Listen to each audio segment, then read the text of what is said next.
कर्नाटक के वज़ीर आला सिद्धरामैया की हुकूमत ने बजट 2026-27 में अक़लियती तबक़ात के लिए तालीम और फलाह व बहबूद से मुताल्लिक़ कई अहम इक़दामात का ऐलान किया है। इन इक़दामात में नए रिहायशी स्कूल, तलबा के लिए हॉस्टल, लैपटॉप ग्रांट और अक़लियती नौजवानों के लिए रोज़गार से मुताल्लिक़ स्कीमें शामिल हैं।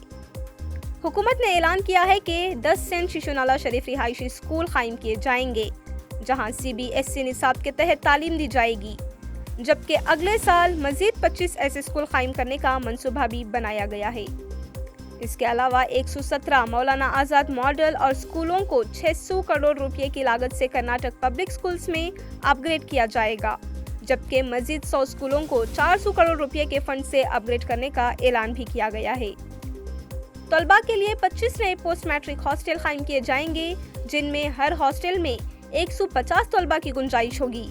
इसके साथ ही मौजूदा 25 हॉस्टलों में मजीद 50 तलबा की गुंजाइश बढ़ाई जाएगी। 4 अक़लियती रिहायशी स्कूलों को सेंटर ऑफ एक्सेलेंस के तौर पर तरक्की दी जाएगी, जहां तलबा को GK सेट और नीट जैसे मुकाबला जाती इम्तहानात के लिए कोचिंग फ्राहम की जाएगी।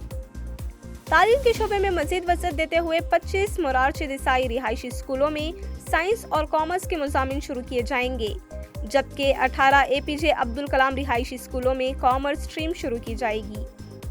मुआशी तौर पर कमज़ोर मगर बासलाहियत अक़लियती तलबा की मदद के लिए 5000 तलबा को लैपटॉप खरीदने के लिए फ़ी तालिबे इल्म 50,000 रुपये दिए जाएंगे।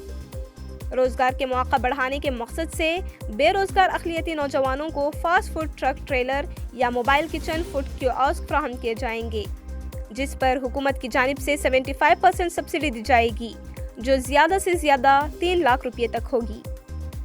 इस बजट में जैन, बुद्ध और सिख बरादरियों की तरक्की के लिए 100 करोड़ रुपये मुख्तस किए गए हैं, जबकि बुद्ध मठ के धर्माचार्यों के लिए माहाना 6000 रुपये एजाज़िया देने का भी ऐलान किया गया है।